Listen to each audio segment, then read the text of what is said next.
እንደ ልጃቸው ተንከባክበው ያሳደጓት ልጅ የቤቱ እመቤት ለመሆን ፈለገች። አባትየው የገዛ ልጁን ጓደኛ ለማግባት ሲወስን የተፈጠረው ነገር መላው ቤተሰብን ያስደነገጠ ነበር። ፖሊስ ከሰርጉ በፊት ለምን መጣ? እጅግ አሳዛኝና አስተማሪ ታሪክ። አብራችሁን ቆዩ። ታሪኩን ከመጀመራችን በፊት ለቻናሉ አዲስ ከሆናችሁ ሰብስክራይብ በማድረግ ቤተሰብ ይሁኑ። ይህን ቪዲዮ ላይክ በማድረግ ደግሞ ታሪኩ ለሌሎች እንዲደርስ አግዙን። መልካም ቆይታ። ከዕለታት አንድ ቀን ከዘመናት በፊት በአንዲት ከተማ ዳርቻ በያዝሚን ዛፎች የተከበበ በየማዕዘኑ የቅርንፉድና የሚስክ መዓዛ የሚነፍስበት አንድ ውብ ቤት ነበር። በዚህ ቤት ውስጥ መስዑድ የተባለ ሰው፣ ደግ የሆነችው ሚስቱ አህላምና 5 ሴት ልጆቻቸው ይኖሩ ነበር። ልጆቹም ራያን 24 ዓመት፣ ኑሃ 21 ዓመት፣ ሪታል 18 ዓመት፣ ራንዳ 15 ዓመት እና ትንሿ ጁሪ 10 ዓመት ነበሩ። ቤቱ በሕይወትና በፍቅር የተሞላ ነበር። አባትየው መስዑድ በንግድ ሥራ የሚተዳደር ሲሆን በከተማው ውስጥ ውርስና ሕንፃዎች ሪል ስቴት ነበሩት። ነገር ግን ምንም እንኳን ሀብታም ቢሆንም ሚስቱን የሚያከብርና ለልጆቹ ትልቅ ቦታ የሚሰጥ ባለው ነገር ረክቶ የሚኖር ትሑት ሰው ነበር። በአንዲት ዝናባማ ምሽት ነፋሱ በዛፎች ቅርንጫፎች መካከል ሲያፏጅ ቤተሰቡ በምድጃው ዙሪያ ተሰባስበው ሻይ እየጠጡ ይጨዋወቱ ነበር። ድንገት በሩ በኃይልና በችኮላ ተንኳኳ። መስዑድ በጭንቅ ልቡ እየመታ በፍጥነት ተነሣ። በዚህ ጨለማ ምሽት ማን ነው? በሩን ሲከፍተው በሃያዎቹ አጋማሽ የምትገኝ ወጣት ሴት አገኘ። ጸጉሯ በዝናብ ረጥቧል፣ ልብሷ በጭቃ ተለወሰዋል፣ እምባዋም እንደ ዝናብ ይወርዳል። ልጅቷ በለቅሶና በፍርሃት መካከል በታፈነ ድምፅ እባክህ ልጅህን ራያንን ጥሪልኝ፣ ጓደኛዬ ናት፣ አደጋ ላይ ነኝ አለች። መስዑድ ራያንን ጠራት። እርሷም በፍጥነት ወደ በሩ መጣች። ልጅቷን እንዳየች ጮኸች፣ አያ! ምን ተፈጠረ? ቤተሰቦችሽስ?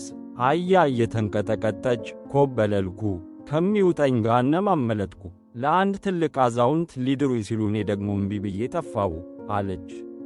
አያ ወደ ቤቱ ገባች። እናት አህላም ሞቅ ያለ ልብስ አመጣችላት፣ ፊቷን አጠበችላት፣ ግንባሯን ሳመችና በፍቅር እንዲህ አለች፣ ከዚህ ቤት ጣሪያ ስር እስካለሽ ድረስ አንቺ ልክ እንደ ልጆቼ አንዷ ነሽ። ራንዳ በልጅነት ንጽሕና፣ ማማ አያ ከኛ ጋር ነው የምተኛው አለች። ጁሪም እየሳቀች እኔ ጋር እንድተኛ እፈልጋለሁ፣ የረጠበ ጸጉሯን ወድጀዋለሁ አለች። አያ ለመጀመሪያ ጊዜ ሳቀች። በሕይወቷ ተሰምቷት የማያውቅ ሰላም ተሰማት። ከቀናት በኋላ አያ የቤተሰቡ አካል ሆነች። አህላምን በኩሽና ታግዛለች፣ ራንዳን ወደ ትምህርት ቤት ታደርሳለች፣ ጁሪን ታጫውታለች። መስዑድ ሳይቀር ያመሰግናት ነበር። አያ ማሻአላ ላንቺ ምርጥ ልጅ ነሽ፣ በመኖርሽ ቤቱን የበለጠ አሳመርሽው ይላት ነበር። አንድ ምሽት አህላም ራያንና አያ በኩሽና ውስጥ ተቀምጠው ሞቅ ያለ ጨዋታ ሲያወሩ አያ ለስላሳ በሆነ ድምፅ ጠየቀች፣ እስከ እሜቴ አህላም በዚህ ሕይወት ውስጥ ትልቁ ምኞትሽ ምንድን ነው? አህላም የሻይ ብርጭቆዋ ላይ ያለውን አረፋ እየተመለከተች ለተወሰነ ጊዜ ዝም አለች። ከዚያም እንባ በዐይኖቿ ሞልቶ ልጄ ሆይ በሕይወቴ የምመኘው የባሌን የመስዑድን ስም የሚያስጠራ ሴቶችን በማይራራው በዚህ ዘመን ለእነዚህ ሴት ልጆቼ መጠለያና ደጋፊ የሚሆን ወንድ ልጅ ብቻ ነበር አለች። የአያ ዐይኖች ሰፉ፣ የልቧ ምት ተለወጠ። ልቧ ውስጥ አንድ ምስጢራዊ ነገር ተወለደ። አያ ለራሷ በሹክሹክታ እንዲህ አለች፣ ወንድ ልጅ ስሙም ውርስ ነው። ቀናት አለፉ። አያ ማንም ሳያስተውል በቤቱ ውስጥ አካሄዷን ቀየረች። ሁሌ ጠዋት የአህላምን እጅ ትስማለች፣ የመስዑድን ራስ ትስማለች፣ የምስጋናና የዱዓ ቃላትን ታበዛለች። በድብቅ ግን በተለመደ ጨዋታ መሃል አህላምን መጠየቅ ጀመረች። አያ በውሸት ትኩረት እየሰጠች እሜቴ ትልቅ ውርስ እንዳላችሁና ሐጂ መስዑድ ብዙ መሬቶችና ሱቆች እንዳሉት ሰማሁ። አዎ ልጄ፣ ግን እኛ የምንኖረው በተራ ሁኔታ ነው። የምንፈልገውን መሸፈንንና የአላህን ውዴታ ብቻ ነው። ዋናው ነገር ጤና ነው።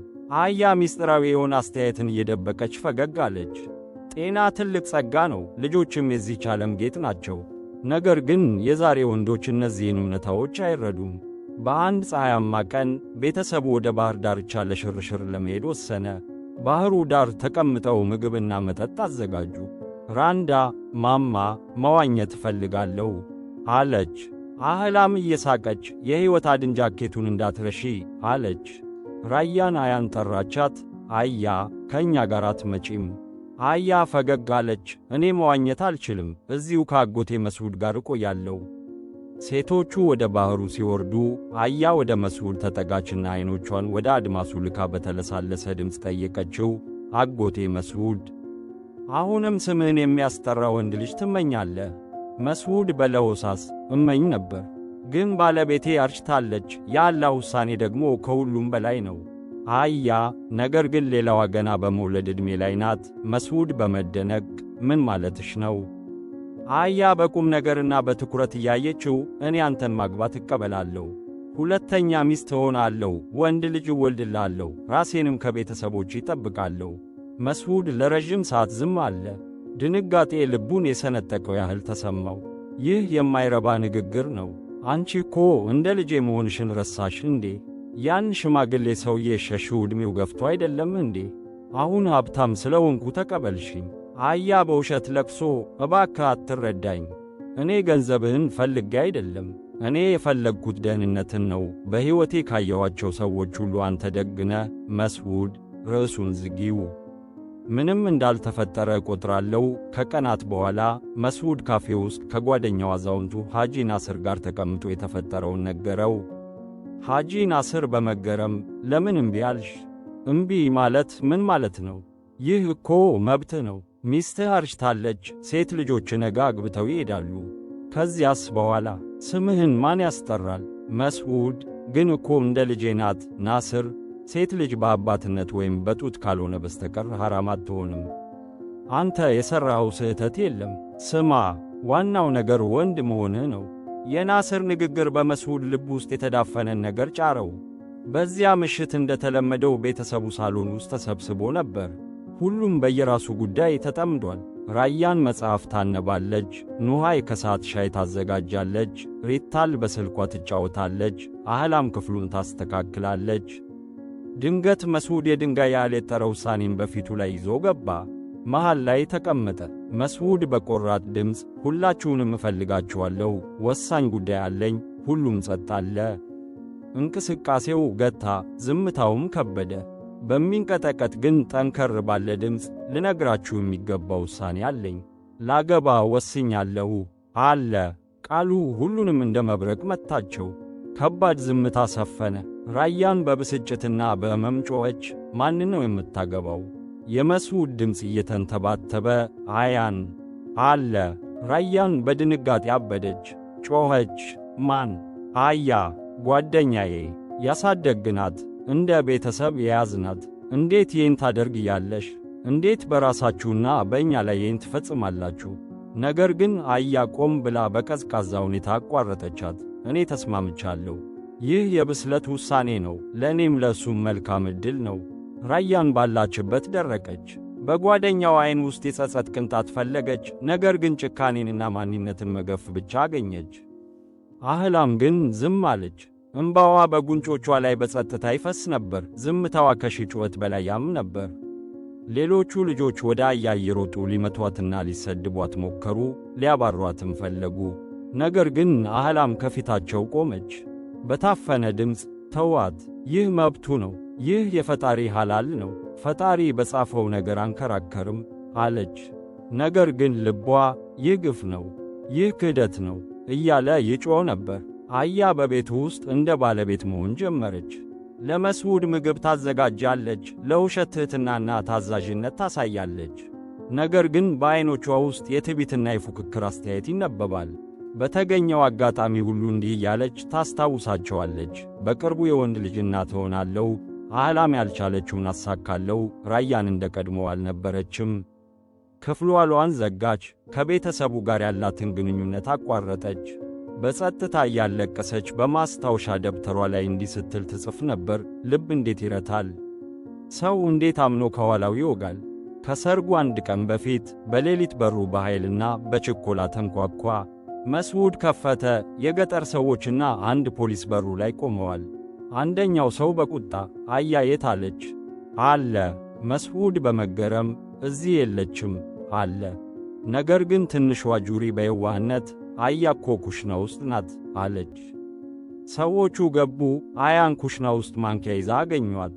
ፖሊሱም በሕግ ስም በከባድ ወንጀል ትፈለጊያለሽ አላት። መስዑድ እየተንቀጠቀጠ ምን አጠፋች አለ። ከሰዎቹ አንዱ ይህች ሴት ከመንደራችን ካሉ በርካታ ቤተሰቦች ገንዘብ ሰርቃ ነው ወደዚህ የሸሸችው አለ። መስዑድ በድንጋጤ ክፉ ሕልም እንደሚያይ ሰው ባለበት ደረቀ። አያ ያለቀሰች ትለምን ጀመር። አህላም መስዑድ ራያን አተውኝ፣ ተጸጽቻለሁ፣ ፈርቻለሁ። ነገር ግን ማንም አልተንቀሳቀሰም። ራያን ዜናውን ስትሰማ ከአልጋው አልተነሳችም ነበር። ከሰዓታት በኋላ ግን እስር ቤት ልትጠይቃት ወሰነች። ወደ ዘብጥያው ገባች። አያ ያለቀሰች ትለምናት ጀመር። ራያን አንቺ ብቻ ነሽ ያለሽኝ፣ እባክሽ ይቅር በይኝ። ራያን ለረዥም ሰዓት ተመለከተቻት። ከዚያም እንዲህ አለች፣ አማኝ ከአንድ ጉድጓድ 2 ጊዜ አይነዳፍም። ጀርባዋን ሰጥታት ወጣች። መስዑድ ግን ገዳይ የሆነ ጸጸት ያዘው። ዕድሜ ልኳን አብራው የኖረችውን ሚስቱን የመክዳቱ ክብደት ተሰማው። አህላም ፊት ተቀምጦ ያለቀሰ ይቅር በይኝ፣ ሞኝና ደካማ ነበርኩ አለ። አህላም ተመለከተችውና ይቅር ብዬሃለሁ፣ ነገር ግን በመካከላችን አንድ ነገር ተሰብሯል። በዚያ ቤት ውስጥ ከባድ ዝምታ ሰፈነ። ትዝታዎችም በማዕዘኑ ውስጥ ልክ እንደ አቧራ ተከማቹ። ስሜታችሁን በሚበዘብዙ ሰዎች አትታልሉ። ያለቀሰ ሁሉ የተበደለ አይደለም፣ የጠጋ ሁሉ ንጹሕ አይደለም። እምነት ዝም ብሎ አይሰጥም። ገመድ ከተበጠሰ ብንቀጥለውም እንኳን እንደ ድሮ አይሆንም። ፍቅርን ለሚተውኑ ሰዎች ብለን፣ በውሸት ለሚቀርቡን ሰዎች ብለን እውነት የወደዱንን ሰዎች ማጣት የለብንም። ይህን ታሪክ ከወደዳችሁት ሐሳባችሁን ኮሜንት ላይ አጋሩን። የሚቀጥሉትን አስደናቂ ታሪኮች እንዳያመልጣችሁ ሰብስክራይብ ማድረጋችሁን እንዳትረሱ። ስላዳመጣችሁን እናመሰግናለን። በቀጣይ በአዲስ ታሪክ እስከምንገናኝ በሰላም ቆዩልኝ።